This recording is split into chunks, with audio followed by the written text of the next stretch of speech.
घेणार आहोत आजच्या सगळ्या महत्त्वाच्या घडामोडींचा आढावा महाराष्ट्र लाईव्ह. बातमी आहे शिवसेनेच्या 60व्या वर्धापन दिनानिमित्त शिवसेना पक्षप्रमुख उद्धव ठाकरेंनी केलेल्या भावनिक आवाहनाची.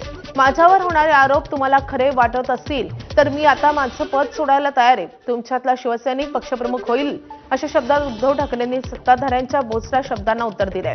ज्या क्षणी तुम्हाला वाटेल त्या क्षणी मी हे पद सोडेन असं खुलं आवाहन उद्धव ठाकरे यांनी केलंय. तर तुम्ही पद सोडण्याची अपेक्षा नव्हती तर बाळासाहेबांची तत्व पाळण्याची अपेक्षा होती अशा शब्दात शिंदेच्या शिवसेनेनं उद्धव ठाकरेंवर पलटवार केलाय. दरम्यान बंडखोर खासदारांवर उद्धव ठाकरेंनी जोरदार हल्लाबोल केलाय. 60 वर्ष पूर्ण झालेली आहेत. गेली जवळपास 12-13 वर्ष मी तुमची नेतृत्वाची जबाबदारी सांभाळतोय. पण जे आरोप माझ्यावरती होत आहेत ते जर तुम्हाला खरं वाटत असतील तर तुम्ही मला सांगायचं, मी आत्ता या पदावरनं पाय उतारवायला तयार आहे. फक्त माझी एक अट आहे की ही सोन्यासारखी शिवसेना चोराच्या दरोडेखोराच्या हातात जाऊ द्यायची नाही. तुमच्यापैकी एक शिवसैनिक येऊ द्या, तो शिवसेना पक्षप्रमुख बनेल. मला त्याचं सुद्धा कौतुक वाटेल. मला नेतृत्वाची सोच नाही, मला नेतृत्वाची हाव नाहीये. मी आत्ता एक पद सोडायला तयार आहे. पण कोणी लाचार, गद्दार, भेसळयुक्त रक्ताचा माणूस माझ्यावरती आरोप करत असेल तर त्याला उत्तर तुम्ही द्यायचं आहे. बाकी मी डगमगलेलो नाहीये, मी खचणारा नाहीये. अनेक संकट आली, अनेक वादळं आली, मी पळणारा नाहीये. मी पहाडासारखा उभा राहीन, जबाबदारी स्वीकारेन. पण तुमच्या मनात जोपर्यंत विश्वास आहे तोपर्यंत हे मी करेन. आणि ज्या क्षणी तुम्हाला वाटेल त्या क्षणी मी हे पद सोडल्याशिवाय राहणार नाही.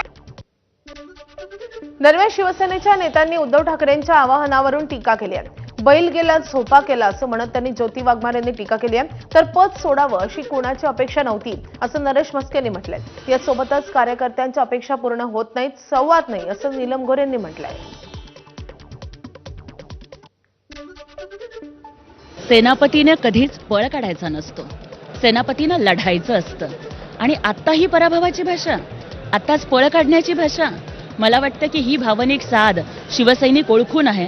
शिवसैनिकाला माहिती आहे की शिवसेनेचा ढाण्यावाघ कोण आहे, कोण 18-18, 20-20 तास जनतेसाठी काम करतो, कोण शिवसेनेचा मराठी बाणा आणि मराठी अस्मिता टिकवून ठेवतो.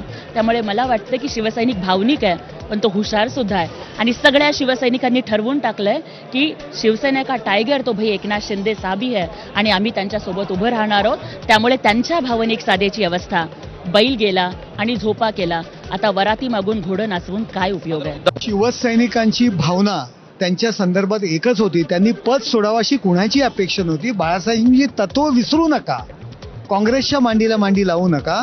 त्यांनी जिल्हा परिषदच्या निवडणुकीमध्ये मी गेलो नाही हे कबूल केलं. सरदारांनी सैन्याबरोबर लढायचं असतं, राजांनी सरदारांसोबत लढायचं असतं, घरात बसायचं नसतं. ते सरदारांच्या सोबत सैन्यासोबत लढले नाहीत, घरात बसले. त्याच्यामुळे सैन्य त्यांच्याबरोबर राहिलेलं नाहीये.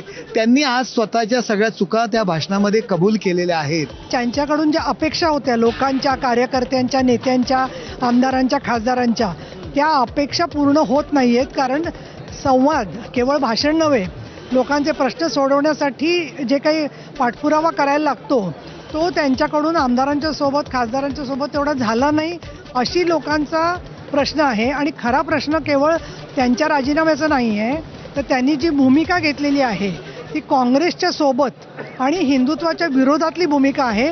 म्हणून लोकांचा अपेक्षाभंग झाला आहे. तर त्याच्याबद्दल त्यांनी आत्मपरीक्षण करायचं सोडून किंवा स्वतःच्या भूमिकेचा पुनर्विचार करण्याच्या ऐवजी हे राजीनामा देणं वगैरे मला असं वाटतं योग्य नाही आहे.